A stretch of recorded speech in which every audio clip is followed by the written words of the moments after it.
Yeah. Nice. That's clean. That's better. Yeah.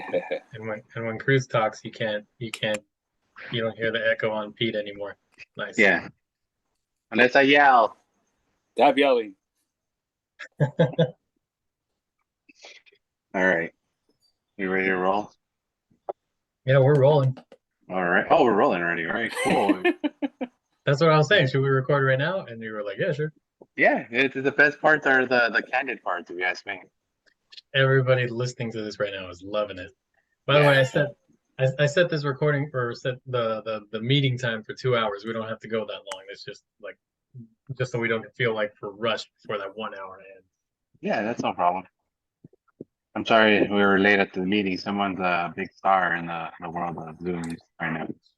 And can't keep this guy in one place. No. Getting requests for all kinds of interviews, making that money on Kickstarter. Yep. Because when this comes out, this is going to come out the first weekend of October. Okay, so this is the official start of spooky season with this episode. Ooh, So by that time, that Kickstarter should be over, right? Yeah, by then it should be over. yeah, it's over October 1st, 2nd, or 3rd, right? No, it's like the 30th of September, I think. Oh, it doesn't actually make it. Oh, okay. So Yeah. last month you had an amazing Kickstarter. You guys got $1 million. That's wild. Good for you. I was going to see how long it takes before the next Kickstarter for the next book comes out. Oh yeah, I was gonna say. Sorry, I was gonna say that he did so well that that the team did so well that the Kickstarter is now going to be printed on just like solid gold bars. And just, like every single page is going to like weigh a few pounds, and the shipping is going to be outrageous. Yeah, about to say. Fancy. Hey man, you guys are doing pretty good. Like real time. Like you're about halfway done, and you're at $1,300. Yeah. Nice. Hey, that's not bad. That's better than what I saw this morning. You're like only like 20% or something last time I checked. Something like that. It keeps going random. All right. Well, good. That's what you want. You want the number getting bigger. Yeah, exactly. Cool. Should we do intros? Yeah, I was trying to remember what number of Comicentric this is going to be. So this is what 4, 5, 6, number 77, I believe, of Comicentric is this one. Ooh, double sevens. That's double lucky. 7. That good luck. That good luck or bad luck? Well, we're missing 1 7, so I would say it's probably okay luck. Okay. Yeah, like 3 sevens means you win. 2 sevens just means you're almost breaking winning. even. Yeah, you're breaking even. Pretty good. Right. I'm not very good at the Zoom thing. Apparently, I keep looking at like the Zillow whole thing, and then I keep looking at the pictures of everybody. So I don't know where to look at for real. We can get into my presentation early. Okay. I just let everyone know right now that this is actually the first time we've ever done Zoom. So this is the fun part of experimenting with stuff. All right, take it away, Nathaniel. Dude, it's weird. It's weird. I can't hear myself in the headphones. You're not supposed to. You're not supposed to hear us. Oh, that's weird. It's not the normal headphones that you're used to. Yeah. All right, so for introductions for everybody listening at home, I'm not sure what our time code is right now. I'm gonna say it's 5 minutes ish. My name is Nathaniel Osollo. I've been lucky enough to be a guest on this podcast today to talk about my comics and whatnot. But today, I'm gonna tell you my comics Dark Mouse Inc. If you're watching a video of this somehow, then that's what you see behind me. That's my second crowdfunded comic book. But today I'm not going to be talking your ears off about my comics. I'm going to talk to you about all of the cool artwork and the unique and original designs that you can see at Nostalgia Comics right now. And I say right now, this is coming out at the beginning of October. This art show, this Blue Beetle art show. Let's see. I'm going to share. What do I want to share? My Chrome. I'm going to share my Chrome. Currently going on right now. this art show going on right now features, and I should really have pictures of the shop here, but for this, I'm just focusing on the designs. But this art show is all in support or inspired by the Blue Beetle character, and specifically the original comics character from way back when. Which is public domain now. Which is public domain. That those first few comics, those first few issues are public domain. So check out these cool drawings. These are all 5 or 6 designs by some really esteemed artists that I'm like lucky enough to like. I'll call them my colleagues, even though we don't work like in the same office or really in the same room half the time. But like, I just happen to have met a lot of these guys over time, and when I asked them like, hey, do you want to be part of this art show? I'll sell some T-shirts with your work on it and see how that goes. They were all like, yeah, let's do it. So that's very, it's very nice of them. It's very gracious of them, very generous of them to take the time to make some art and then let me fill up my buddy Pete's shop with those designs. And then if you walk into the shop and you have your phone with you and you're connected to the internet, you can scan a QR code next to any of these designs while you're inside Nostalgic Comic Shop, and you can order these right then and there, and you can have them shipped to your house, or say, oh, my friend would love this, my cousin would love this, my dog would look great in this shirt, whatever. Scan that code and order that for your homies. So I'm gonna go through these like one by one. This design is by Theodore Dumitrescu, which I've never been 100% on how to pronounce his last name, but he's a guy that I met way back, I'm gonna say like definitely in the 2010s, right, when I started hanging around this guy named Cosme Cordova, just gonna like name a bunch of Riverside people, who runs a gallery called Division 9 Gallery in Riverside, California. Theodore does these really amazing watercolors. If you like search his name on Instagram, you'll find like all these like tiny miniature paintings that he makes. A lot of his work is very figurative, meaning there's a lot of people, a lot of subjects in the paintings, and they're I think you can call them surreal. There's a lot of just like a kind of floating landscapes, a lot of birds positioned where like they normally wouldn't be, and he has like a really like scientific illustration quality to his work, which is what you can see in this thing here. And we'll click on each one of these so we can look at them. So the idea is, again, when you're at the shop, you can scan the QR code and you're able to order these on shirts. I think this looks really strong on a light color. And if we hover over this, we can get a little pixelated, but I think this is a decent image that we're looking at. It's, you know, it's a center composition. It's really strong. It's really bold. It's super graphic. The background is this faded out, what's the word? It's like blended. There's like golden orb behind him, almost like the sun, and the scarab beetle, or this beetle and the blue beetle hero character are like superimposed and like fading into each other. It's just a really cool illustration that like also is kind of like references and kind of looks like a tattoo and like some different tattoo illustrations. So I've been a big fan of his work for a long time, and it's cool to like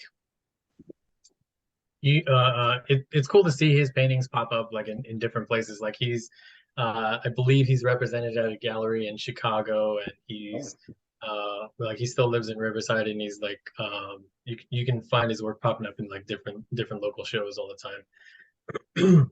But everyone should absolutely follow him. He also makes like, he does like some woodworking, and he's been making like cool pens and fountain pen holders and things like that that are really fun to watch and just peek in on. This next one is Philip McVan.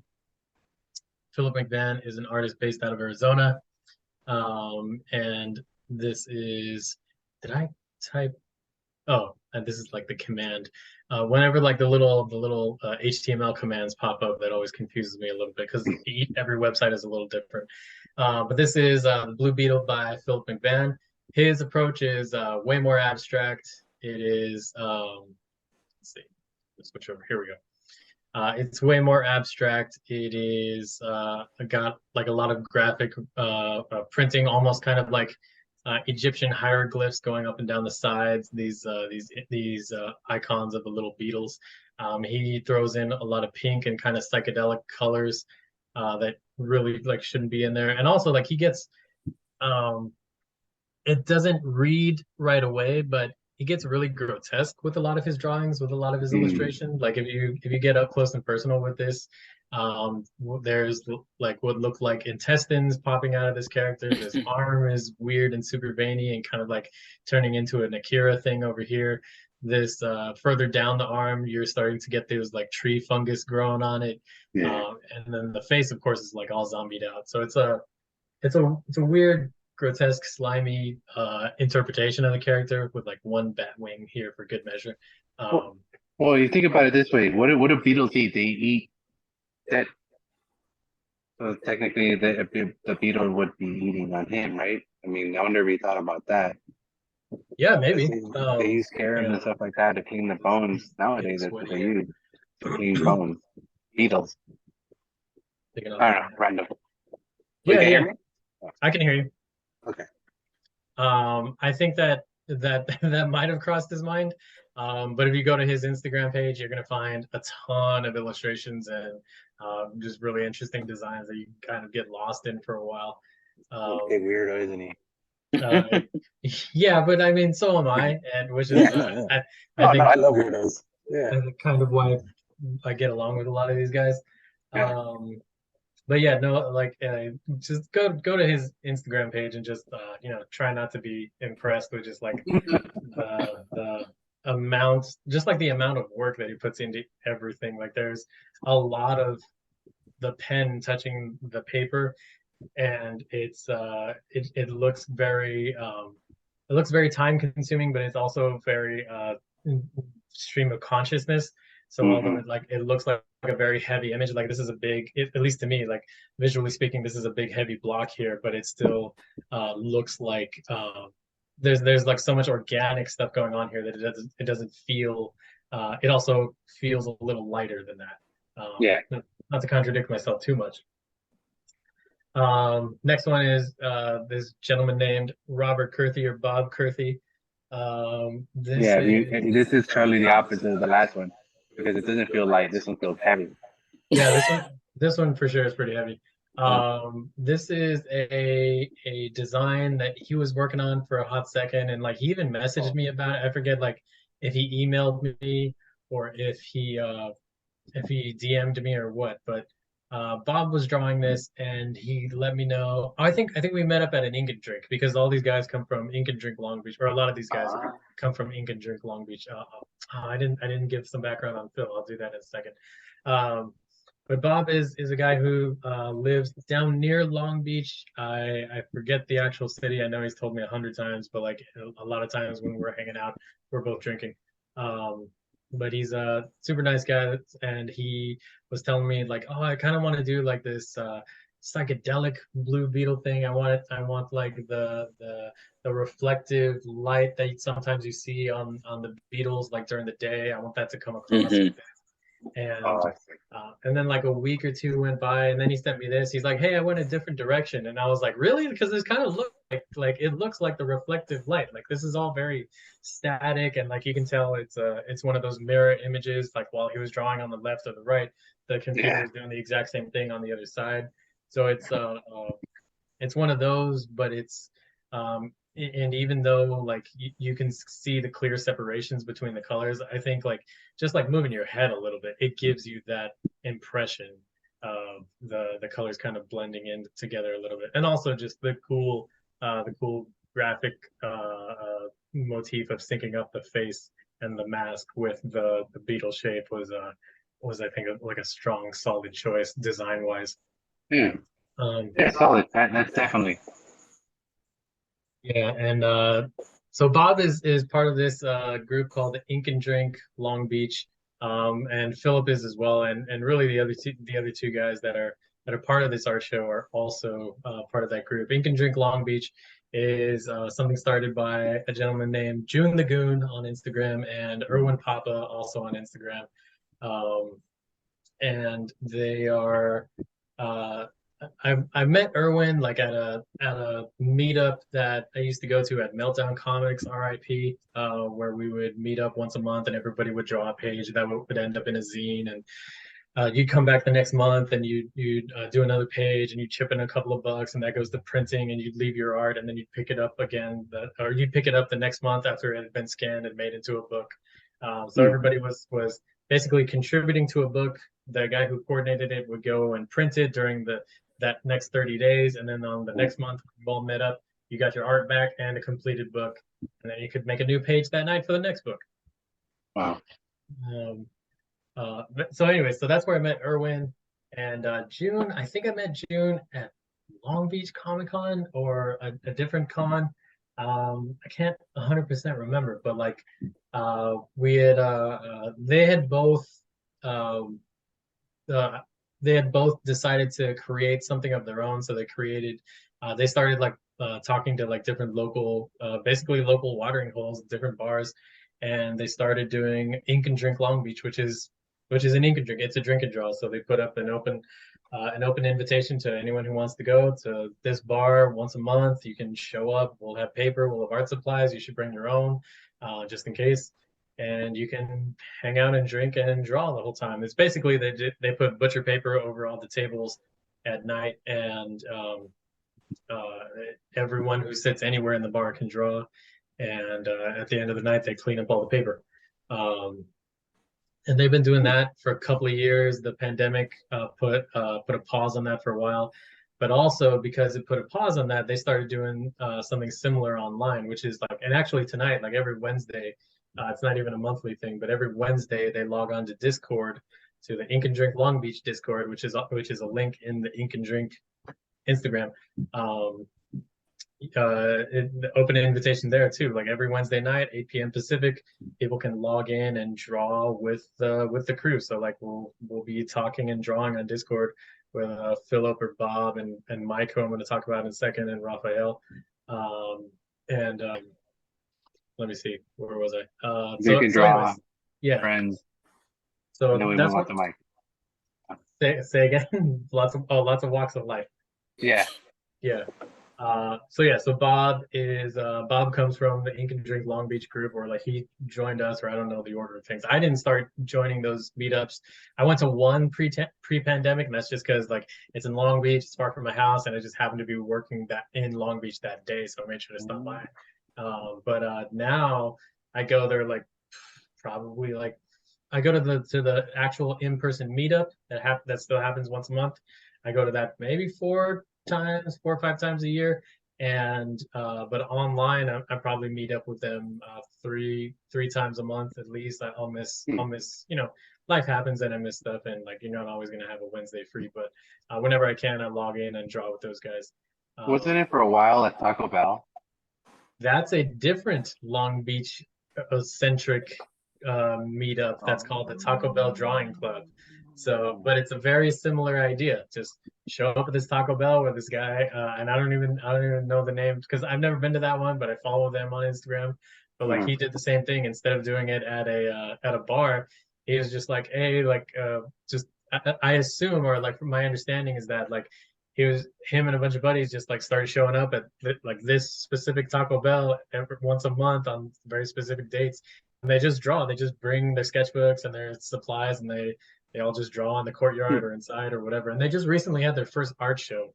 I saw that pop up where they like basically overtook the restaurant for like 2 hours. Like you know how you can rent a fast food joint for your kid's party kind of thing. Yeah. They did that, but like instead of a kid's party, they had an art show. And so like, that's cool. Yeah, so I assume they had some easels and they had some artwork. But yeah, that's where I met Bob. Philip jumped on, I want to say at some point during the pandemic, because he's in Arizona, so like he's obviously not in Long Beach, but like he joined in around I want to say during that time, and I've talked with him at length too, like just because like sometimes we stay on that drawing. The drawing chat and Discord for just like way too late into the night. Him especially because it's later over there. But he was also on my YouTube drawing show that I did a year ago at this point to promote my first Kickstarter. So anyways, those are the first 3 designs. That's I could talk about the homies all day. This is Theodore Dumitrescu, Philip McVan, and Bob Kurthy over here. And rounding out the top row is Mike Castro. Mike Castro, the first time I met him at the first, I remember where I met him was the first Ink and Drink that I went to, which was pre-pandemic. And he had a camera on him and he was taking photos of everybody. He was like documenting the evening, and I don't know whatever came of those photos. Maybe he posted them, maybe he put them in a video, because he's also he's also a really competent video editor and producer. But I made sure to include him because after a while of going to the in-person Ink and Drinks, I noticed that he wasn't carrying his camera as much and he was drawing a lot more. And like one of the recent times that I went there, I was like, "Hey man," I talked to him and I disclosed that. I was like, "Hey, like first time I met you, you were holding the camera, so like I was assuming like you were primarily a photographer, but like you can get down, man. You can draw like really well. Like there's like it's still a bar. Like the bar doesn't close off to just regular drinkers and people just going out to get a drink. Like so a lot of times there's X amount of people inside the establishment that are there to draw, and there's X amount of people that are coming in just because they were like, oh, here's a bar that's open. Let's go get have a beer. And they'll sit down and draw. So you'll see like people that are just the regular patrons, and then you can see people who are like, oh, this is your day gig, or like you spend a lot of time like drawing on paper or drawing at a desk. Like you spent some hours. You put in some mileage on this, and like he definitely has. And I didn't know that, like at least not at first. But he draws like some really interesting monsters. Last time we were at or at least the last time I was at Ink and Drink, he drew the monsters from Attack the Block. Are you guys familiar with this movie? Oh yeah.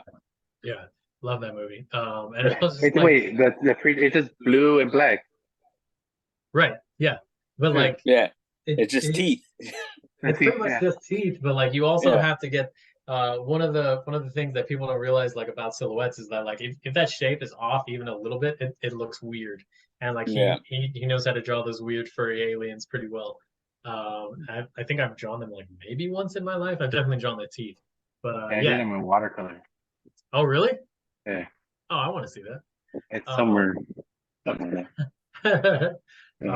Is that the shop? Yeah, I think so. Okay, cool.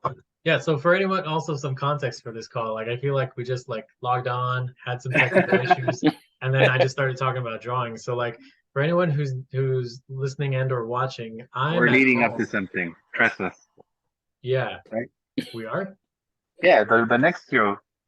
Oh yeah, we're gonna talk about that. But I was just I was just saying that like why we're recording this on Zoom. Like part of this was like I wanted to show off these artworks, and I wanted to talk about these designs because I need to make sure that I'm pushing these designs and I'm telling people about the homies. But like part of that is that the easiest way to do that is to do it through Zoom. So we're on Zoom, and I can show you the website where these are all listed, and I can probably just show you like styles. Yeah. What happened? I think he froze. No, he didn't. Yeah, he did. I think he did. Like that, you probably like the flyer. Oh, did I drop off? Yeah, for a second. Yeah. Oh, what about now? Can you hear me? Can you see me? Yeah, I can hear you. Yeah. Okay. All right. Hang on. You can't see this because I think I'm only sharing my browser. Hang on. We're gonna reshare, and we're just gonna do screen 2. All right.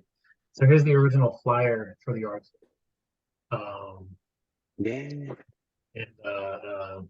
Yeah. So like I could just start showing you this stuff, but I feel like I'm like going on way off on a tangent. But this going back to my point, like this is why we're doing it digitally, because I can show you all the things about this art show and about the homies artwork.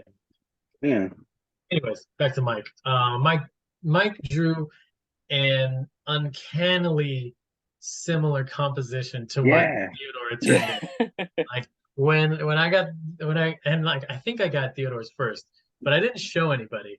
And when I got Mike's in, I was like, that's wild that these came in so close. And like even the background is blue, but like that's just like a lot of that speaks to the skill level and the technique of these gentlemen, because there's a couple of key things going on here that I'm gonna point out. Number one, it's a central composition. Everything is right dead center and it looks good. Like you can make a central composition and something doesn't look good, like it's gonna look like off balance a little bit.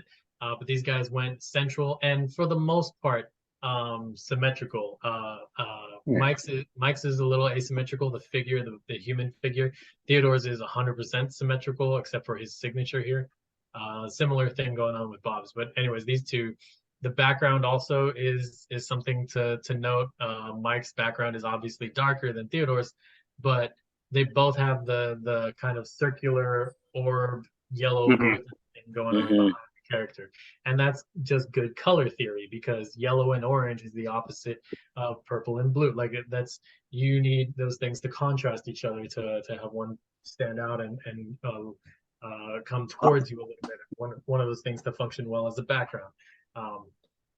So that's what Mike has chosen to do here. He's gone the darker route. He's gone the central composition, and I also want to point out, I think he's the only one, or he's he's one of the few guys who drew the character with a gun, because the character absolutely has a gun in the first few comics, and like probably more than just a few comics.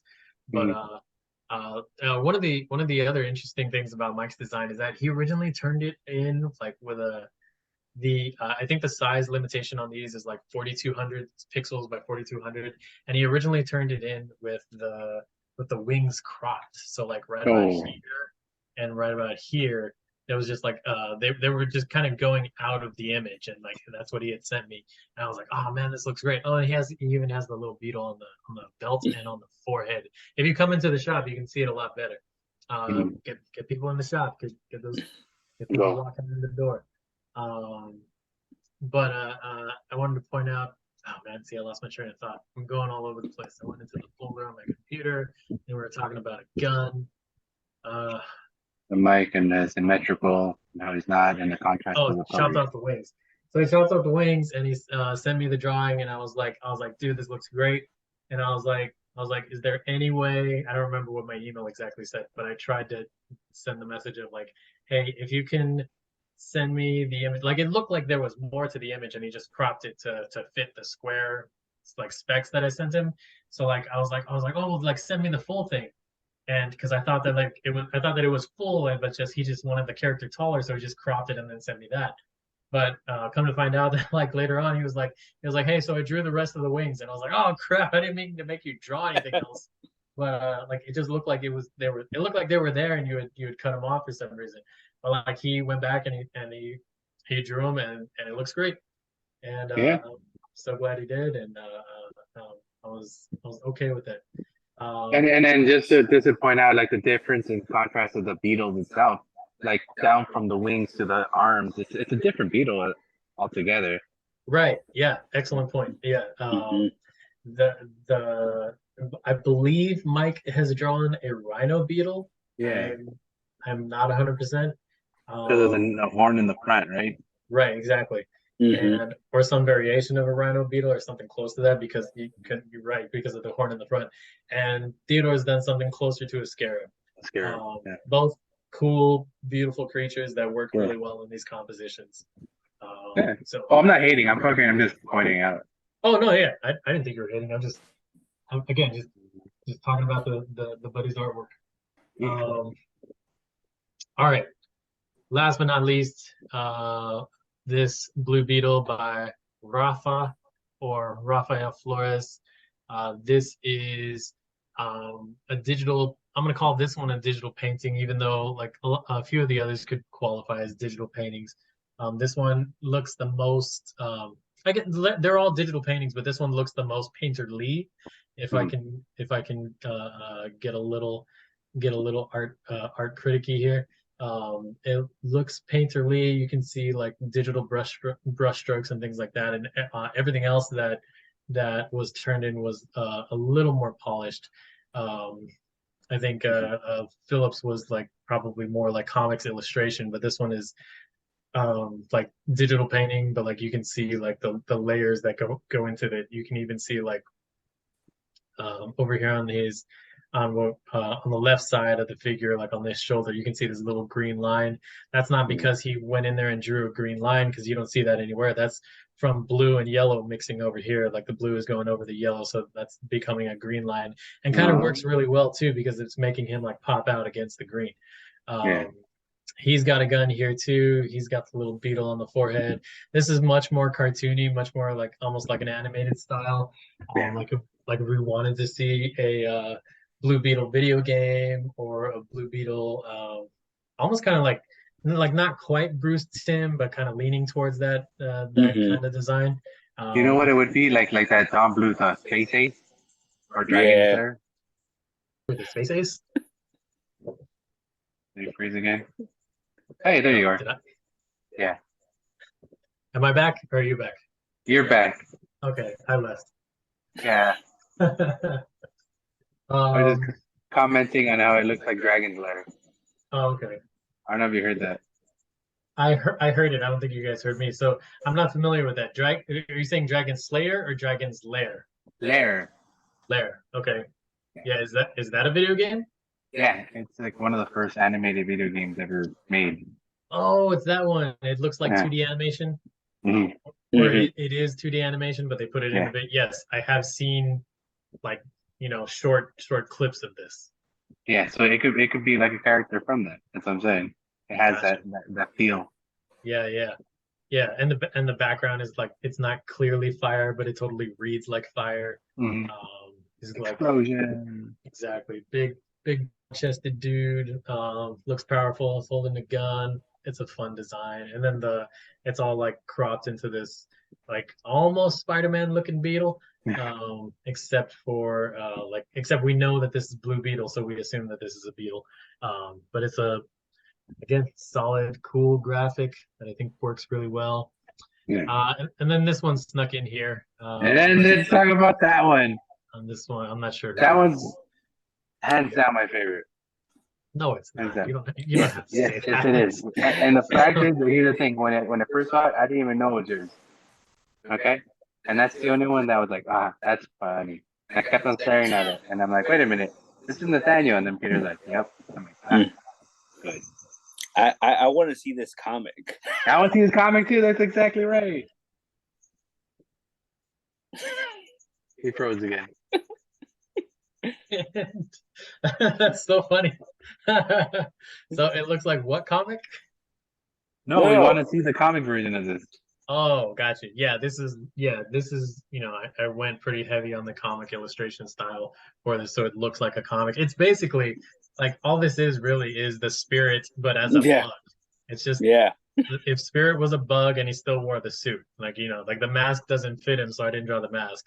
But like at one point, like I was really racking my brain because like I wanted to draw a Blue Beetle, and I was like I don't and I made sketches of like the original Blue Beetle, the one that I give to everybody else. I also feel like it kind of seems like I didn't do the assignment that everybody else did, but also I didn't love anything else that I was drawing, and I was like man, I know I can make something cool, but like I'm just like not into any of these, and if I do that, then the drawing's not gonna come out good. And then I started thinking about like, what if it was like some dude who built like a mech suit in the shape of a beetle? Like that would be kind of cool. And I was like, why don't I just like, instead of like a dude wearing clothes to look like a beetle, I was like, why don't I just draw a beetle wearing clothes to look like a dude? And so I did this beetle wearing a suit. And like the more like I thought about it, the more like I laughed, and I was like, that's so dumb.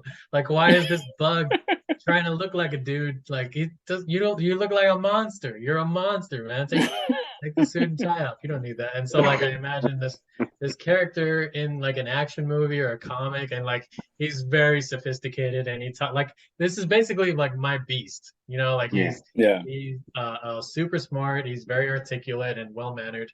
But if you shove him, he's gonna go apeshit on you. Like that's like he's gonna turn into like his wings are gonna explode, and his suit is gonna be ripped to shreds, and he's gonna eat your face. Like it's gonna be bad. He's gonna bug out.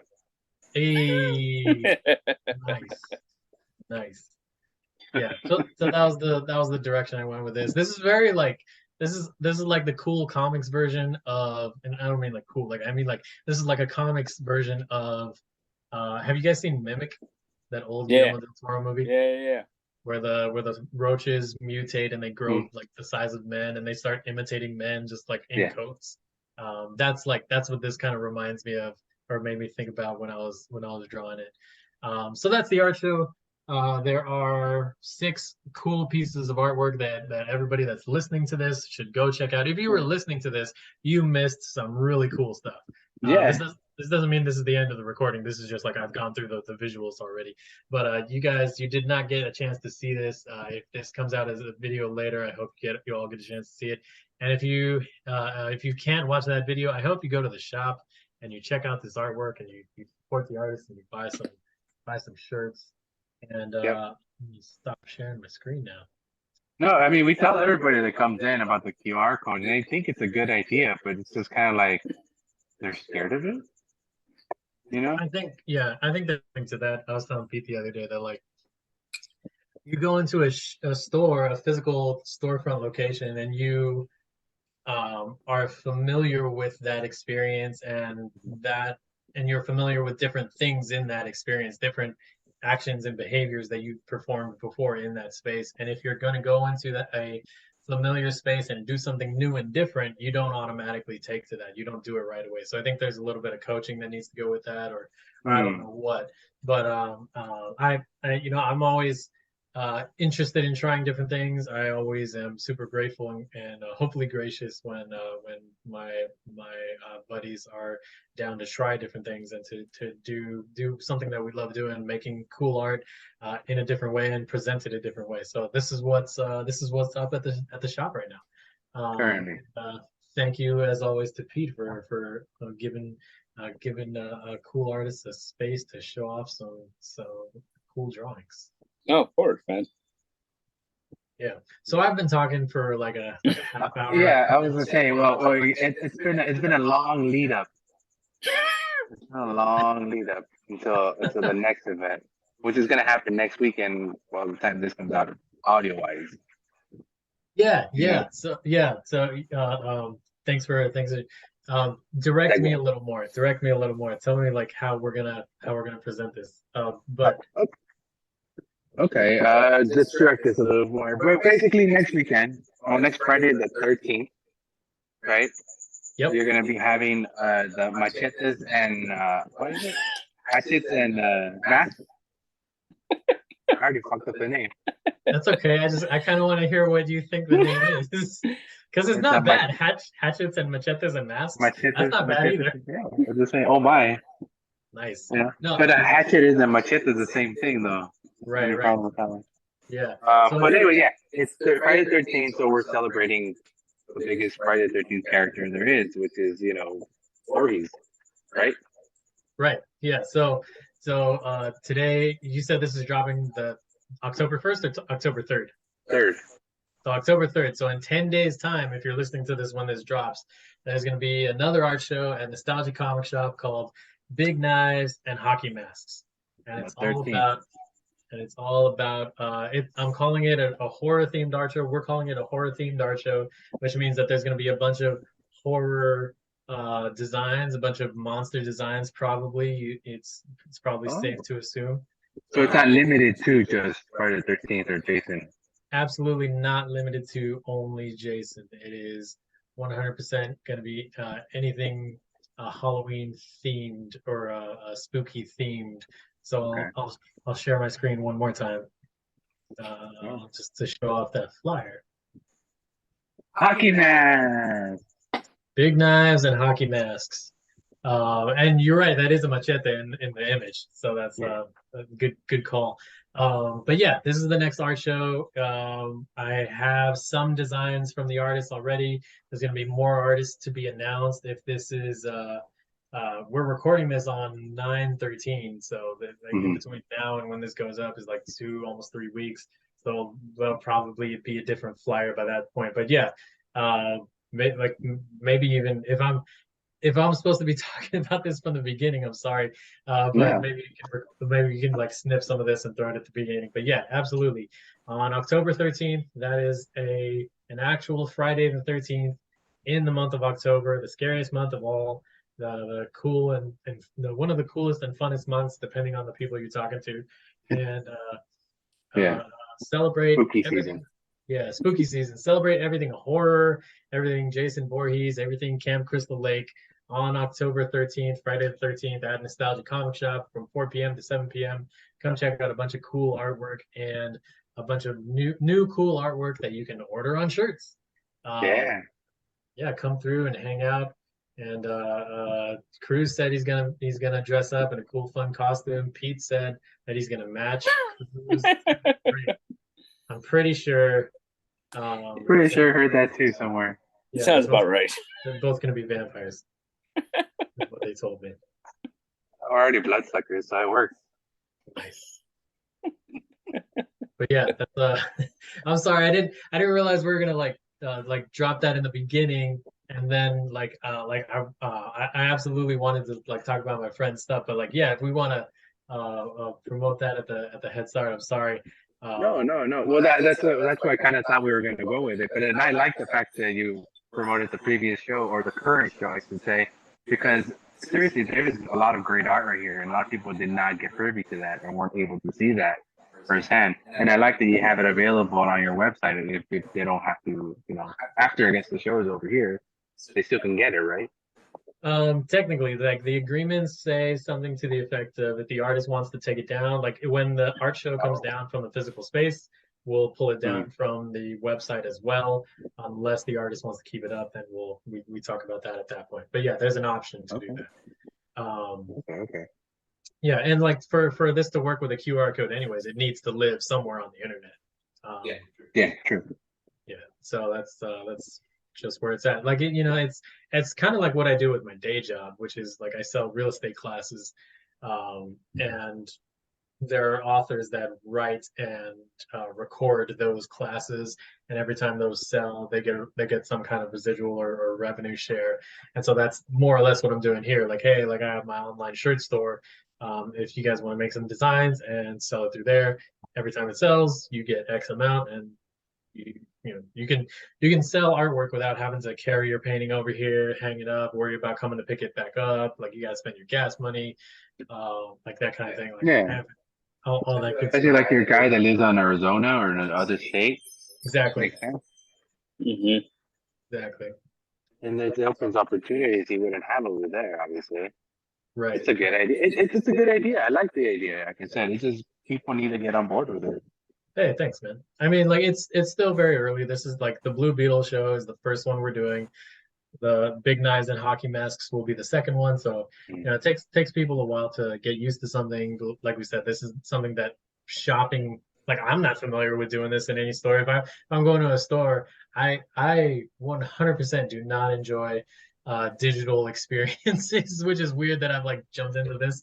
But like if I go, like when I go rent a U-Haul truck now, and they say like we have to take your picture, I'm just like, man, like you can just like make a Xerox of my ID. Like, why do we have to bring my cell phone into this? This is why am I working for your, like, this is not like, why am I scanning my groceries at the checkout? Like, I'm that old guy.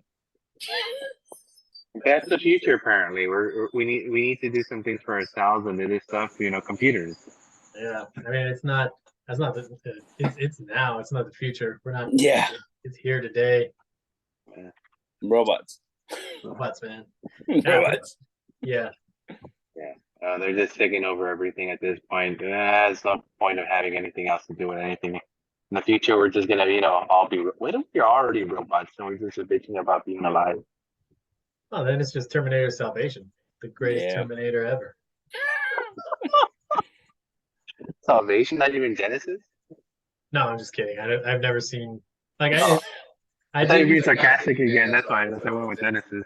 Well, yeah, I am being sarcastic. Which one is Genesis? Is that the most recent one where John Connor was a robot? Yeah. Where they go back and they try to rewrite part 2. And then like old Arnold, even though he's a robot. Right. Yeah, he shows up. Like he opens the door at the cabin or something. That's the one I never saw. I saw Salvation with Christian Bale, right? Yeah. I was watching that. I was like, oh, it turns out Batman's a robot. Oh, right. Yeah, that's a future one. Yeah. Spoiler alert for anyone who hasn't seen that one. Wait the a movie's like 20 years old. No, what is the last one called? Because Genesis was the other one. Is it not Genesis? I might be. I don't know now. Now it's gonna bug me. I'm pretty sure it's Genesis. Yeah, probably. It was is. Salvation, and then it was Genesis. Yeah, something like that. I'm gonna use my internet powers. Oh, really? Internet. We can do that. Oh, look at that. We can navigate outside of that and still have the zoom on. That's insane. Sorry, I'm still learning this stuff. You know that, right? I did not know that. Now who's the old man? Genesis, I never claimed not to be. Genesis was 2015 and Dark Fate was There you 2019. go. Dark Fate. Yeah. It's where Sarah Connors comes back. There's 6 movies? Yeah. Man. I thought it was 5. Wow, I forgot all about Genesis. Which one was Genesis? That was the one where they brought in what's her face in Game of Thrones to play like Yeah, Sarah Connor. Daenerys. Yeah, but it was like a reboot of part 2. Part 2, yeah. Right? Really? Something like that. They're trying to stop the events of part 2 so Sarah Connor doesn't become a badass and doesn't stop. But then they go to the future. They go to present day. So Yeah. like 90s Sarah Connor is in the present or some shit like that. Yeah. Huh. It's weird. I gotta watch that one too. No, you don't. Well, yeah, because how am I gonna watch Dark Fate if I don't see Genesis? Oh, that's right. It's spelled weird, right? Yeah, it's Genisys. Yeah. Genesis. Genesis? But it's about like social media too, right? Like they're launching an app or something. It's gonna become Skynet or some shit like that. Oh man. Oh, right, because we prevented Skynet, but we didn't prevent all of Skynet. We prevented just a different version of Skynet or something. Mm-hmm. Right? Oh yeah, see, like it's a parallel. It's a Terminator multiverse, is what it is. Yeah, basically. Nice. Because even in the Dark Fate, there's this whole thing where he's like Arnold the Terminator that got left behind when the timeline got rewritten.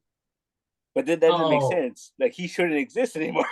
Right, yeah. Like he fell through a wormhole or some shit. Like that, like you could have done it a different way. Like I'm talking like I haven't seen this movie, but like if I had to guess based off the preview, I would have assumed that like, oh, he's the same cyborg that came back and like supposedly jumped in the thing, but maybe he climbed out or like maybe he's a Terminator that came back and like, like he's a machine. He had a glitch and like his skin started aging, like it's organic matter and like it's that's gonna fall away eventually.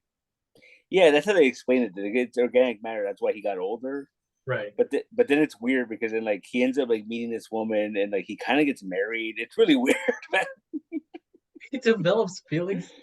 Can a robot love? And when he becomes a curtain salesman or something, it's really weird, man. That's the worst. You were built to kill. That's the worst. We're terminating these curtain sales. The best part of that marketing was they made a phone number for his curtain company. Awesome. And if you call it, it's Arnold doing like a freaking answering machine recording. Is the best. Arnold Schwarzenegger is funny, man. That guy has all the charisma. He does. That dude, Dwayne Johnson, like those guys are like, it's like man, like I hate how charming you are, but also you're very charming. Yeah. I'm charmed. I recently saw a snippet on the TikTok or something. It was when Arnold Schwarzenegger met The Rock, like at some WWE, and they're like just spewing out like their catchphrases back and forth. I'm like, this is so dumb, but I enjoyed every minute of it. Yeah, like it's hard not to get on board with like wrestling stuff. Like you don't want to love it. Like you know all the stereotypes, but like man, some of that's good. It's I grew up on so much of that. Good stuff. Anyways, how do we get on Terminator? I don't know. So I want to like I'm curious about Cruise now. Like you're on. This is episode 77. And I haven't listened to everything recently. I've listened to like here and there. I listened to the episode, Pete, of you guys, of the whole team promoting Gordo, which again made you $3 million. Amazing, kudos. But you guys have been doing surprise guests or like surprise guests to each other, and like I don't know, like I might have missed it online, but maybe you sent out an email and a newsletter, or maybe you sent out a post. But like, what's the context for this? This is essentially you're both inviting somebody to the podcast, and you're not telling the other person. Like Cruz will invite someone, but not tell you, Pete, and then the next week, the reverse. Pete invites someone and then doesn't tell Cruz. Like that feels like a show in of itself. Like surprise, guess who? Like with Pete and Cruz.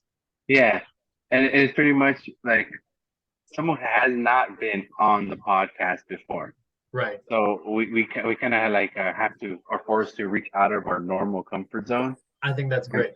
Yeah, and for me it was super simple because outside my comfort zone is my own family. Yeah. Oh Jesus! So if you listen to today's podcast, you hear my brother. I don't know if we have all the time in the world to unpack that. No. But I did listen to the episode with your brother, and I met your brother at the Spider-Man art show. For everyone listening and or watching, there's we had a different, a more traditional style art show. We had an open call Spider-Man show. Where Cruz had a piece. Cruz drew a Sailor Moon crossed with Spider-Man character in kind of a chibi style. If I can be so bold, do you want to talk about your piece a little bit? Yeah, I am surprised that it sold. That's also the most surprising part of it. Also, one of the ones that sold. There were a couple of pieces in that show that sold. And which is, I love when that happens. But like truth be told, like I never go into an art show expecting anything to sell because it's art. It's not something like, there's the argument that like you need art to live, and I 100% believe that, but I don't need art like I need water and food. So whenever I hold an art show or whenever I'm part of an art show, I kind of like I go in with the mindset like I'm just here to do a creative thing with some homies, and if it sells, great. If not, that's fine too. And as long as I talk to some friends and see how people are doing, like that's going to be it. And organizing the Spider-Man show, which was a more traditional physical art show, people brought in their paintings, brought in their illustrations. I rigged up some chains on the doors that I should talk about that. I rigged up some chains on these mobile walls that I built in my backyard, and we hung paintings on those.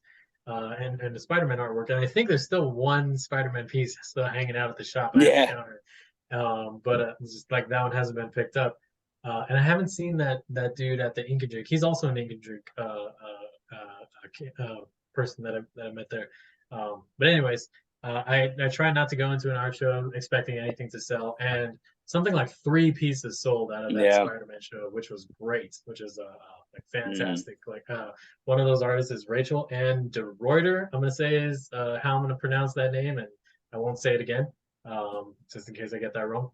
I feel bad for like how many times I've probably mispronounced Theodore's name. But anyways, Rachel did this really amazing piece, and you can find it on her Instagram, where she did a lot of like kind of like drippy splash painting and made this like sporadic image of this like spontaneous image, and then used those kind of wild lines, unpredictable lines that she made with the paint, and then she went down and traditionally painted onto that surface. It was basically like a poured paint piece where you pour something onto a flat canvas or piece of wood, and then you have to wait for that to dry. You really have to wait like days for like that amount of liquid to seal over and dry. Which she did, excuse me, and then she painted these really cool 3 Spider-Man heads on it.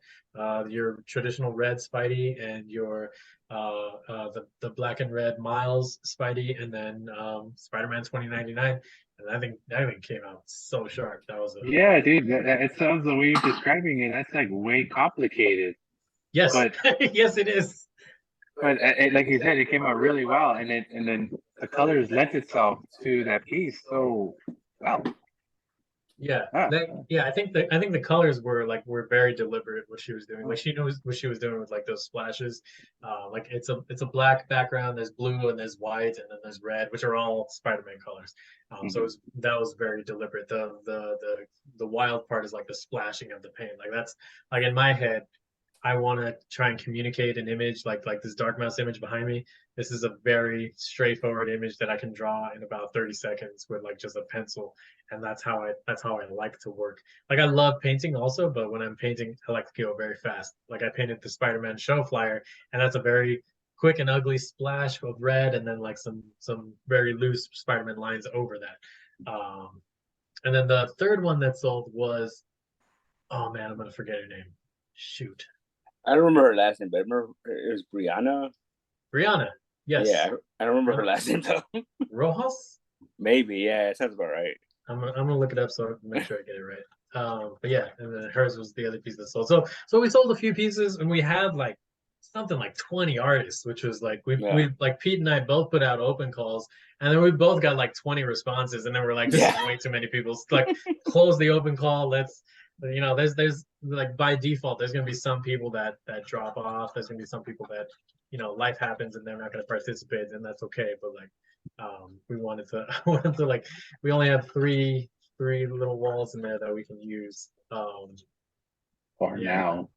For now, sure. We're gonna, I don't know if we're gonna turn the whole place into a gallery anytime soon. I keep scaring Peter, telling him that you're gonna build another 3, and we're just gonna shove him in here when he's not looking. You know, to that point, the reason that there are 3 walls in there. So if anyone's gone into the Nostalgic Comic Shop this year, you have seen these 3 like tall mobile walls. These walls that are sitting on wheels, and they're actually doors. And I got these doors at a construction surplus store, and I brought them home, and I used my old cupboards that we ripped out of my kitchen, or that and I chopped those down so I can make some feet for these doors, and then I attached some wheels to all these doors, and now there are 3 mobile walls inside Nostalgic Comic Shop, and I made them specifically for the purpose. I made them in December last year.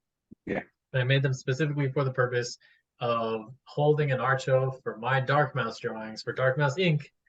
for a campaign that I was going to do. And I was like, hey, like I messaged Pete and I was like, hey man, can I have an art show at your shop? And I'm going to make these walls. And like first, like the idea that I had to make walls there was way more complicated.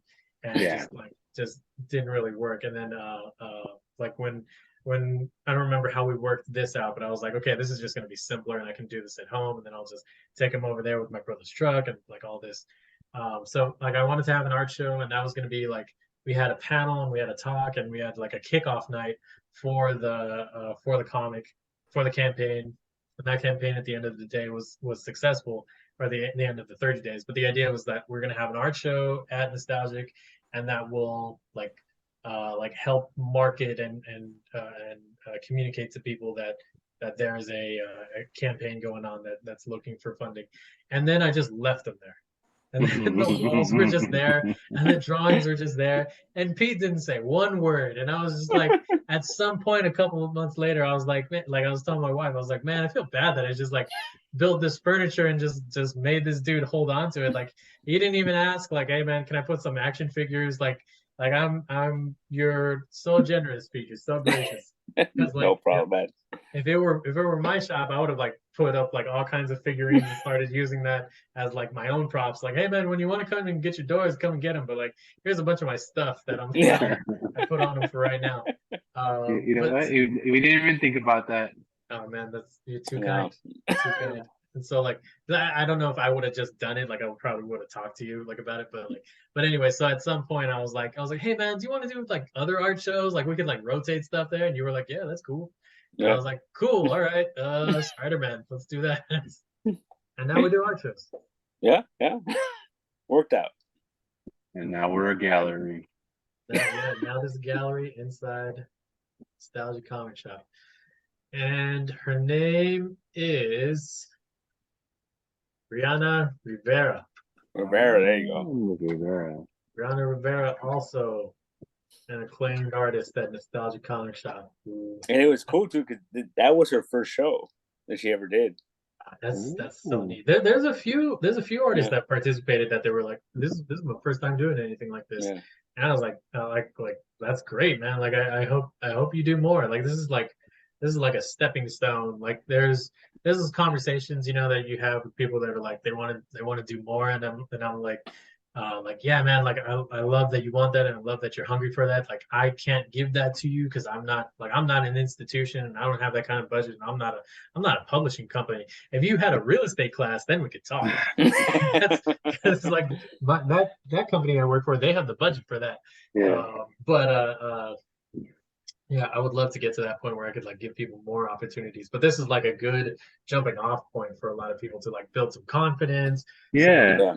Can do the thing. And like there a lot was of this people, one dude. Go There was ahead. this one dude came in. He came in also for that show, and he had his book, and he had like a comic or something, like he was drawing nothing but sketches on it, and he was showing everybody his sketches. Who was that guy? I want to say that was Diego. I was going to tell you. There you go. He has Diego Sanchez has some very enthusiastic guy. Yeah, and he's got like a comic that he's working with his writer buddy, who also came to the show. They are about to print that themselves. I think they were saying that they didn't want to crowdfund, and I was like, hey, that's cool. If I can lend any advice, I would say crowdfund, because it's just financially speaking, business wise, like it really resolves a lot of headaches ahead of time. But like, you know, to each their own. If they want to do it that way, good for them. I did it like that for a number of years, and I was able to pull that off, but it's not easy. It's unofficial right now, but they might be launching that book here at an event. Cool. At the store here? Cool. Yeah. At the store, yeah. Good. Man, I love that. Giving creatives opportunities. But yeah, so like he was like at the show, and like before the show when he was dropping off his Spider-Man artwork, he was like he had a portfolio with him, and it had really sharp work done. It was it was clean and it was put together, and I was like, hey man, you have a lot of like good structure here, and I hope you keep doing it. Like it's strong and it's solid, and you're making this comic with your buddy, and apparently they're gonna launch it at Nostalgic. That's gonna be great. So cool. Love to see that happen. Yeah, he was very proud of it. Very, very, very happy to show it to whoever was paying attention to him at the time. Yeah, yeah, and that's how you should be. You gotta show everybody. Like no matter how weird or awkward you think you are, you need to show people your artwork, because like nobody's gonna do it. It's easier said than done, but a lot of people will not do that. Huh? Yeah, it's easier said than done. People will not do that at all. Oh, I 100%. It takes a lot. It takes a lot. I'm not discounting anybody for not doing it. I get it. It takes a lot for people to go on a podcast. You know, and like that's not, you know, I'm sitting in the comfort of my own home. I'm talking to you guys over the internet. But like even this kind of scenario, it's not a lot of people are not into it. And I'm not saying like I'm good at it or anything. I'm just saying like this is just it's just another way to tell people tell people about my work, tell people about my friends' work, and where they should go and all that. Oh, and I didn't even mention it. So go to idraw.threadless.com if you want to check out these shirts from home. EYEDRAUGH.threadless.com. Threadless is big, so people should know how to spell that. Threadless what? Threadless is a big company, so people should know how to spell it. Yeah, not everybody knows about it. You know, like I feel like when we were in high school, like that's when it was like on its like first ascension towards like really like being an acclaimed institution that I feel like it is now, but I don't know. It's they have a decent marketing budget because you see those ads, but they had like originally they had like $5 shirts, $10 shirts, and stuff like that, and they were like nicely drawn shirts and stuff like that. Yeah, that's different. They started. Well, I don't know if they started, but like the first iteration that I remember of them, like they really focused on the original designs that people would make for like what do you call it? It's kind of like they were trying to build their content, build their a design library, and like how do you do that? You get people to make the artwork, and then you offer them a cut of like what you're doing. I'm basically like a small thread list. Like this is like I'm doing what they were doing 10 years ago, that they were doing it like across the whole internet. I'm just doing it with my buddies. I'm like, hey guys, you want to make some Beetle shirts? And then next month we're gonna do some big knives and hockey masks. You know, I've never seen Jason. Wait, what? I've never seen any of the Friday the 13th. But there's so many of them. Yeah, there's. I'm gonna look that up now. There's like 13 of them. 15? How do you go through your life now? I mean, you know, obviously about them, and you know the world tells you about it, but right, it's such a classic. How do you not sit down and watch a classic? It's a classic horror movie. Yeah, Or what do you consider a classic horror movie? I don't really have a good answer for that. I was one of those kids that was told that like, oh, this is a scary movie, you shouldn't watch it. And then I just like took that at face value. And so like anytime there was a scary movie, I was like, well, I guess I'm not supposed to watch that. And I just grew up, you know, on like all ages stuff, which is why I make like all ages stuff. But no, yeah, nowadays in my life, I'm like I should really like watch some of this stuff. There's like a whole culture behind this. I didn't realize until so late in life that I would be like fine going to Monster Palooza. Like I used to think like, oh, if I go to Monster Palooza, something bad will happen. Like it's such an absurd thought, and that seems like such a fun space. Yeah, dude, trust me. I mean, at least the first two are fun. Anything after that, like you don't need part three. You don't need any of those stuff. The first two, I think are the solid ones. Are you sure I shouldn't do Jason Takes Manhattan? Oh, it feels like it's crucial to the storyline.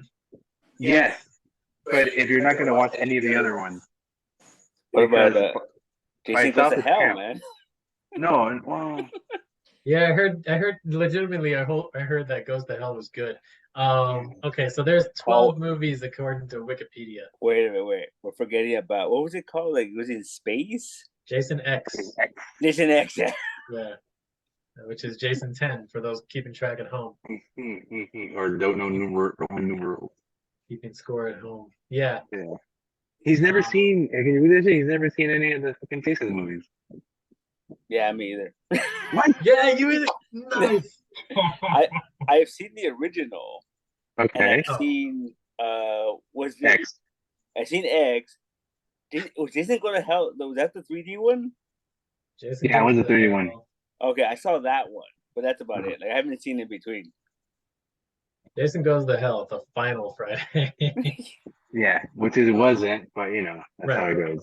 I love that they stopped at 12. Like Friday the 13th series should really stop at 13. Right? Why did you, man? Did it just tank that hard in 2009? You know what? I think I saw that Michael Bay one, the Michael Bay produced one. Is that the Halloween? Not the Rob Zombie one? Oh yeah, no, that's Halloween. No, there's a Friday the 13th. Yeah, Friday the 13th from 2009. That's the 12th movie, and that does have Michael Bay listed as a producer.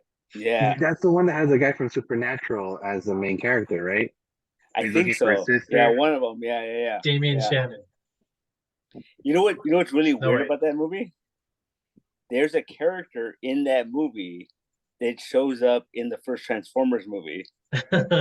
So it's in the same universe. What? Yeah, it's weird, man. But is he playing the same character? Yeah, he's playing the same character. Oh. So there's a Michael Bay universe? Yeah. So the Transformer movie is like a prequel to that Friday the 13th movie because that guy dies.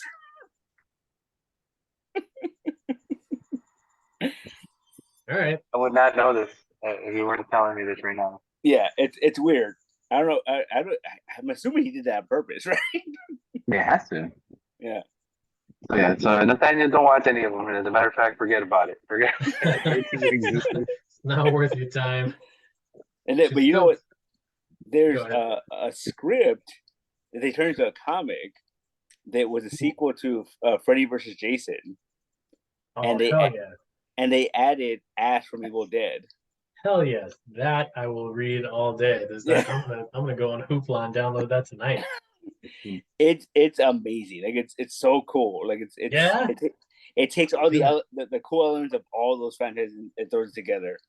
Good. Yeah, Is it like a single issue, or is it like go like? No, it was 3 like or 5. Yeah. It was a mini series. Great.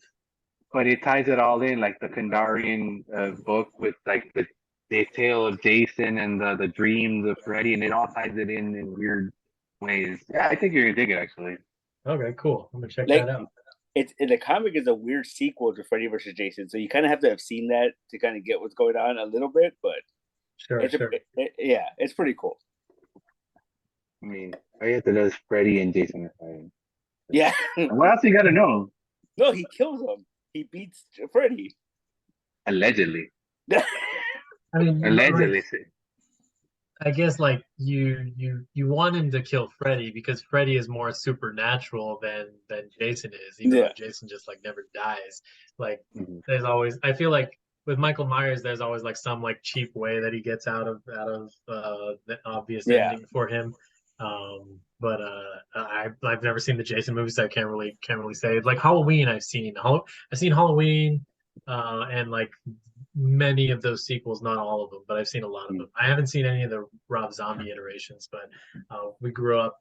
I think grew up like that was one of the scary movies I saw as a kid. Me and my siblings watched Halloween 1 and maybe Halloween 2 like way too many times. Like my brother loved one of those Halloween sequels.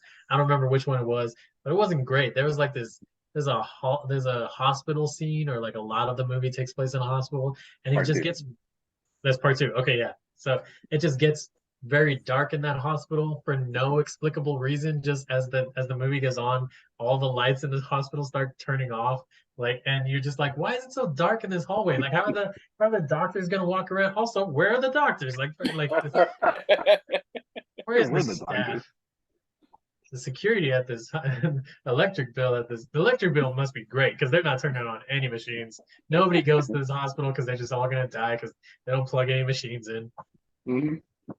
And was it part 5 is like an early Paul Rudd movie? It's like the one about the cult, but yeah, he's in it. Like he's a real young Paul Rudd.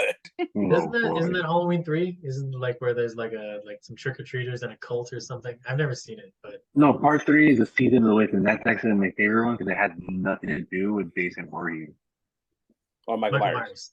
Or Michael Myers, sorry, yeah, Michael Myers. Sorry, that's the wrong way. That's the one that me and Pete have seen, and we'll correct anybody else. Like, no, that's clearly a Michael Myers movie. You're wrong. This is what happens. 20 minutes. Yeah. Have we both seen all... Sorry, that's all with the remote control mask, or the masks that are gonna like start like kids are wanting to buy these masks, and then like the media is gonna start controlling them using these masks or something like that. And that's the whole plot of the fucking movie. Wow. And I don't even know what happens at the end. Yeah, I remember. That's funny. Yeah, I never seen that. I would just remember people scoffing at it whenever I asked about it, and so we never saw that one. I mean, the thing about that one is it plays into what's going on right now with social media and how we're just consuming freaking everything we see on the TV screen. Yeah. That's it. I hope everybody watches this video or downloads this podcast and set your clocks to live by the machine and to cruise, and the 3 of us. I'm out of gas. I talked about the things I wanted to talk about. Oh, you know what? I gotta talk about Sewer Boys. Before I go, like we're talking about all these cool art things, and we're talking about the art show that's coming up next month. Again, or this month if it's released on the 3rd, 10 days from now. Again, October 13th, Friday the 13th. Go to Nostalgia Comic Shop, and also I'm gonna have, if you go to my table at any convention in the future. I'm gonna have at some point, I think in the next month or 2, I'm gonna get shipments of a book called Sewer Boys. And Sewer Boys is a karaoke song tribute, acid trip, retelling, remixing, and just all around homage, and also probably an offense to the original black and white Ninja Turtles comic book. So if you've ever read that black and white Eastman and Laird 40-page comic, me and a bunch of other people said, "Hey, we really like that comic. Let's all choose 2 pages each." And this is something that was coordinated by Erwin Papa, again, the Ink and Drink crew, like all of those, most of the guys who did Blue Beetle shirts, some of the guys that are going to be doing some art for next month or for October, and just people that meet up at that Long Beach Ink and Drink. Erwin Papa said, "Hey guys, let's get a bunch of us together. Everyone take 2 pages from the original 40-page comic, and we're going to redraw it in any style we want, in any in any uh, uh, uh, in any rearranging of it that you want. So you can move the panels, change what you want, and eventually 2 pages each turned into, well, I want to draw these pages too. Okay, fine, you can draw those. So can I draw these pages as well? Like, and just everybody is doing whatever they want with the original 2 pages they want. Some people are changing characters. Some people have thrown in like Marvel characters. Some people have thrown in like all kinds of other cartoons that we used to watch as kids, and turned it into like really, like, when I say it's an acid trip, it's an acid trip because on one page you're looking at Ninja Turtles no. On one page you're looking at Sewer Boys, and on the next page you're looking at the Street Sharks, and the next page somebody drew the Hulk, and the next page, like, it gets really wild and crazy. And this 40-page tribute turned into like about 120 pages of just, hey man, we really like this thing, and we all just like it so much that we spent too much time and we made a bunch of extra things. And that's going to be available soon. It's a very limited print run. I can't even tell you the number. Probably less than 200 books. Like, it's an absurd amount of books to print. Like, I thought I printed a low number with Dark Mouse Ink. I only printed 200 of this. I think that the amount of books we're getting of Sewer Boys is going to be less than that. And there's a bunch of us that worked on this. That sounds fun, dude. I remember the first time you mentioned that, I was like, that sounds ridiculous. That sounds tedious. That sounds like a long, tedious process. But now you're done. It's already gonna be on sale. Yeah, it's gonna be available. I'm gonna bother Pete to make sure that he has some in the shop. So everybody that's listening to this, if you don't see it in the shop, ask Pete, when can I get my Sewer Boys? And then leave a turtle in the shop, just there you go, inexplicably. And just like every day that you don't see Sewer Boys on the shelf, just go in there and add another turtle to the pile of turtles. Every time we don't see Turtle Boys in here, he's gonna wake up with the turtle head next to him. Very no. That got dark. Well, that just shows the level of commitment we have here in Nostalgic Books and Comics. Nostalgic Comics. We'll kill some reptiles. I know we're joking, but that makes me feel bad. That's how I know I'm getting old. Hey man, Pete, I don't know. Have you guys talked about it on the podcast? You have a cool new mural on the wall, on the windows at your shop? Yeah, I don't think we've talked about that. Yeah. No, but technically it was just created like what, last weekend? Yeah. 2 weekends ago. Yeah. Okay, so like 2 weeks old. So this is October 3rd. So about a month ago, you had a cool new mural go up. Who's the artist? Who painted that? Now promoting other people. Yeah, you go. That's a friend of mine, Justin Ralph. He's out of Seattle, I think. I want to say. So you flew him out here to paint on your windows. No, what a generous guy. See, that $3 million is going a long way. But he actually did that. He painted the window about almost a year ago, I think. Mm-hmm. And he just ran out of time. He had this idea to put a bunch of independent comic creator characters on the window. And he did the whole thing, and then he ran out of time when it came to putting the characters up. Oh man! And he kept on telling me like, "Oh, I'm gonna come back and do it." And I don't know where he just showed up when, like, middle of August he showed up, and he was like, "Okay, do it now." I'm like, "Yeah, go for it." Nice, cool, man. Yeah. And did you see who was on there? Yeah, there's a cool little Dark Mouse on there. Love it. Yeah. You got Dark Mouse, you got a Muerto by Javier Hernandez, you got all kinds of stuff. You got the Pizza Cats. Yeah. Lucha Cats. Yeah. Pizza Cats is a cartoon. I think that pops up in Sewer Boys as well. Yeah, see. Oh, really? That's cool. Yeah, it's just this absurd, man. There's some really cool double page spreads in there. There's guys in there that are drawing that you're just like, man, like there's you can't wait until they're famous, because then everybody will understand what you know about them because they're so good. Nice. Man, like this is cool. Like if people get their hands on this book, they should treasure it. It's very unique and special, and it's wild to me that you can get that many group of people, like that group of people together to make something like that. Like I got 5 guys to make some Blue Beetle designs, and I love that. But Erwin got like 30 to make this like tribute 100-page comic. Like that's insane. That's good. And I don't know. I think that we covered pretty much everything, Nathaniel, today. I also have a lot of existential dread, but we didn't get to that. So no. Because I mean, if that was the case, we'd be here all night. Thank you again for suggesting via Zoom. I'm just sad no one else got to play with us today, but I know this will be that we will be able to play with more people in the future. Oh man, hang on. You know what? You know what I'm gonna do? Yeah. I'm gonna give you this treat at the very end here.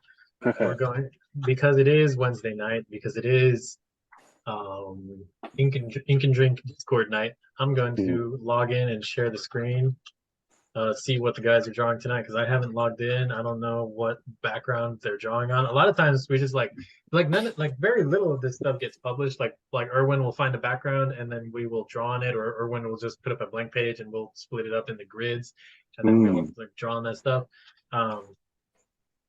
And like if you're available to join, then you join. But like, because so many people are working on it, and like nothing, like all of our styles don't really compose it into one cohesive piece all the time. Like nothing happens with it. We just make the drawing just to make the drawing. We're there to hang out and do a thing together.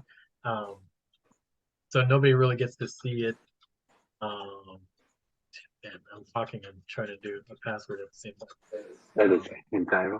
Well, no. Well, in that case, let me take a moment to thank you very much for doing this again, Nathaniel, and hopefully we can definitely do it again in the future. But if anybody is listening that wants to join in and wants to draw with us, we draw on magma.com. Go to the Ink and Drink Long Beach Instagram page and find that there. I kind of want to see what they're drawing first before I show you, because I'm not going to say who, but some people like to draw phallic. It's some genitalia almost always inexplicably shows up, at least momentarily, and then it gets erased. Sometimes it just stays there. But this one's a gross one. What is it? As long as man has learned how to art, one of the first things they learn how to draw with a penis. Yeah, I mean it's not Venus, it's not Vitruvian. It's the Vitruvian man. What's the female sculpture? Venus de Milo? Yeah. All right, so I can share this. It's gross, but there's no genitalia here. Share screen 2. I might go choppy again because this is gonna use some bandwidth. Oh, that's that one. Oh, what's his name? Steve Martin. Yeah, Little Shop of Horror. Yeah. Is this Little Shop of Horrors? I've never seen this either. Yeah. So this is obviously a dentist scene, and like you can see like who's logged in tonight on the top right hand. Like I know who these avatars are, but you guys don't know. But like Bob is here, Bob Kurthy, who I was talking about earlier. Erwin Papa's here. He's again like more or less the art director and coordinator for us. He's the mayor of Ink and Drink. Sean Lenahan is there. He might participate in the Big Knives and Hockey Masks. And Philip McVan is here. And somebody drew a Hellboy hand. That's pretty cool. Yeah, that's cool. Yeah, I'm reasonably sure that this grotesque looking chin over here is Bob. Cool. He's man, it's so well done. It makes my stomach hurt. I don't know if it's hairy or it's a scrotum. I'm pretty sure. Yeah. But yes, that might be what I'm drawing with the guys here in a second. Sounds like fun, dude. Yeah, it's fun. If you want, I'll send you the link right now. Yeah, Mom, I gotta still hang out and do all this shit. Maybe next time. No, I hear you. Yeah, I don't mean like right now, like you have to join, but like in the future, like again, every Wednesday, 8 p.m., log on. More than welcome. This draws this crazy kids. Yeah. Sounds good. You don't actually have to drink unless you actually have drinks. No, yeah, you don't have to drink. That's not a requirement. We just happen to, if you're meeting up in person, it's at a bar, you don't have to drink. If you're going online, I think only like one or two people like we've actually heard them drinking and they've shared that they were drinking. But like sometimes I'll have a beer or something, but like no, not much. But yeah, thanks so much for having me on again. Thank you for Jif Creamy Peanut Butter for sponsoring this episode. That Jiffin Good, you'd accidentally add it to your cart more than once. Mouth-watering, fresh roasted peanut taste. Obviously, no other peanut butter will do. Jif, that Jiffin Good. Jiffin Good. And to anyone still listening to us, thank you very much. Have yourself a good afternoon, good night, and good morning. And bye. Bye. Thank you.